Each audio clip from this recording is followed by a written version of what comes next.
So my moral outrage project is about world hunger, and if some of you all do not know, world hunger is malnutrition, and malnutrition is having a lack of some or all nutritional elements necessary for our health. And I want to start off by giving you some stats that I researched, and I've read that 1 in 9 people in the world do not have enough to eat. 90% of the world's undernourished people live in developing countries. Hunger is a big problem in Asia, Africa, Latin America, and the Caribbean. And 60% of the world's hungry are women.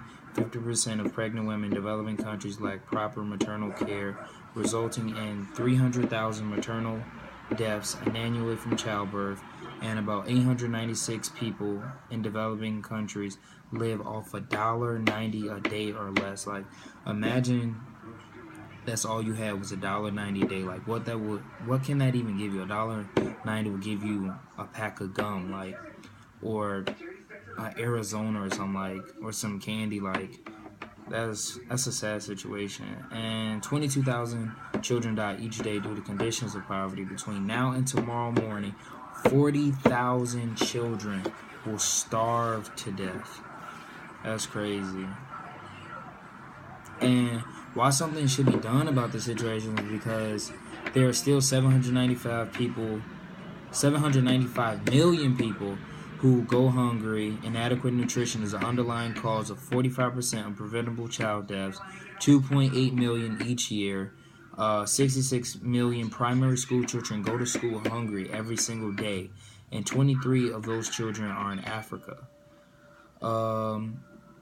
Some of the causes of world hunger are job instability, poor infrastructure, war and conflict, and nutritional quality.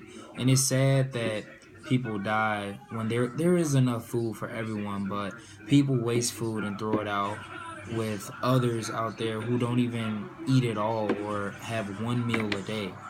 And nutritional quality is a cause for world hunger is because all people are hungry, are malnourished. They are not getting enough protein, so they lose weight. In severe cases, their bodies begin wasting. When people don't consume enough amounts of food, they can become sick and even die. Another form of malnutrition is known as hidden hunger, and it has more to do with the quality of food than the quantity. Poverty is the main reason for world hunger. Most people are hungry are living with a defined income of $1.25 or less. Largest group of people in the world in extreme poverty are smallholder, like farmers in developing countries, and they do not have the land to grow enough food to supply themselves with enough to eat year round. Job instability. Hunger is mainly caused by poverty that results from a lack of jobs or because jobs pay too little, and hunger rates rise when the national and local economy is in a slump, and people lose their jobs and cannot find work. So once the economy improves, some people continue to struggle to find work. Poor infrastructure. Poor infrastructure causes hunger by making it difficult, sometimes impossible, to transport foods to transport foods to areas of a country where there are shortages, and people have died of hunger in one region of a country, while maybe 5 or 10 miles out, or another region who don't deal with starvation and have to worry about hunger.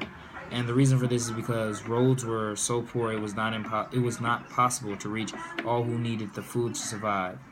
War and conflict is a big problem for world hunger, is because hunger is both the cause and effect of war and conflict. Wide-scale poverty and hunger leads to frustration and resentment with governments that appear to ignore hungry people's plight.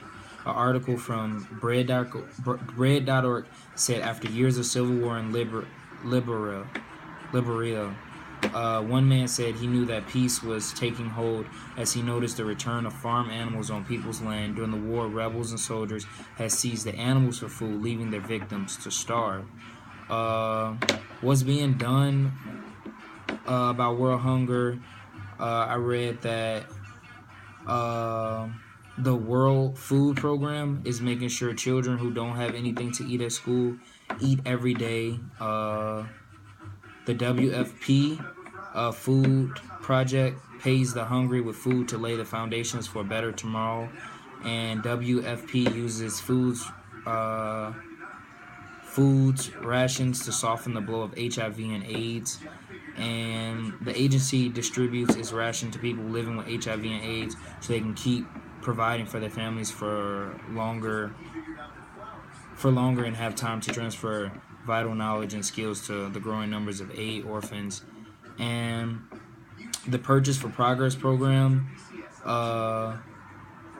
helps out poor farmers and connect to reliable markets where they can get competitive prices for their produce so they can have extra income coming in and then have enough food for them to eat. And the Stop Hunger Now project has been fulfilling this commitment to end hunger since 1998, and every year with the help of volunteers, they provide meals and nutritious meals and other life-saving aid to children and families all over the world. So yeah, that's it. This is a very serious problem. I feel that we should all get together and we should all volunteer and be thankful for the food that we eat every single day, and think about the people who probably didn't eat at all. It's a sad situation, but yeah.